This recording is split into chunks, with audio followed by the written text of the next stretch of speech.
गुरुभ्यो नमः। श्रीमद् भगवत गीता अध्याय 4 ज्ञान कर्म संन्यास योग श्लोक 8। परित्राणाय साधूनां विनाशाय च दुष्कृतां धर्म संस्थापनार्थाय संभवामि युगे युगे। भक्तों का उद्धार और दुष्टों का विनाश करने और धर्म की मर्यादा पुनः स्थापित करने के लिए मैं प्रत्येक युग में प्रकट होता हूँ। पिछले श्लोक में यह कहने के पश्चात कि भगवान संसार में अवतार लेते हैं, अब श्री कृष्ण भगवान के अवतार रूप में प्रकट होने के 3 कारणों की व्याख्या कर रहे हैं।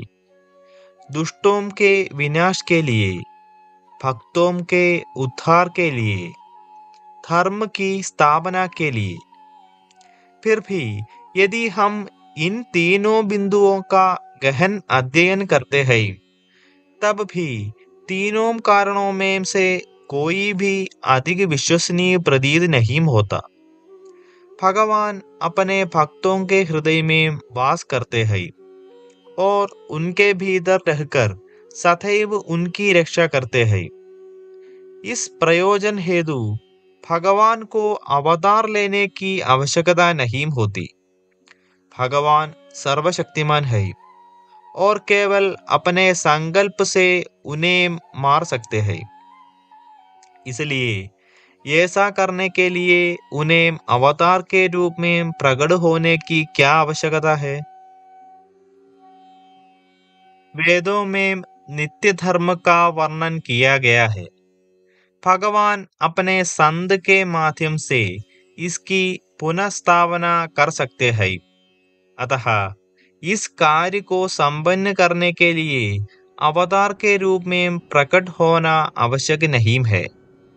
ऐसे में फिर उपर्युक्त श्लोक में वर्णित कारणों के अभिप्राय को हम कैसे समझ सकते हैं?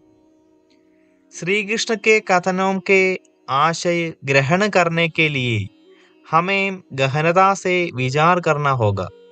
आत्मा का भगवान की भक्ति में तल्लीन होना ही सबसे बड़ा धर्म है।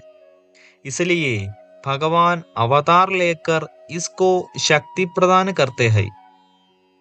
जब भगवान पृथ्वी पर अवतरित होते हैं, तब वह अपने दिव्य रूप, नाम, गुण, लीला, धाम और शब्दों के साथ प्रकट होते हैं, जिससे आत्मा को भगवान की भक्ति में लीन होने का सरल आधार प्राप्त होता है। क्योंकि मन को अपना ध्यान स्थिर रखने और संपर्क स्थापित करने के लिए किसी रूप का आश्रय लेने की आवश्यकता पड़ती है। इसलिए भगवान के निराकार रूपों की उपासना कठिन होती है। अन्य शब्दों में साकार भगवान की भक्ति को समझना, करना और उसमें तल्लीन होना रुचिकर होता है। आगे हम विस्तार से चर्चा करेंगे।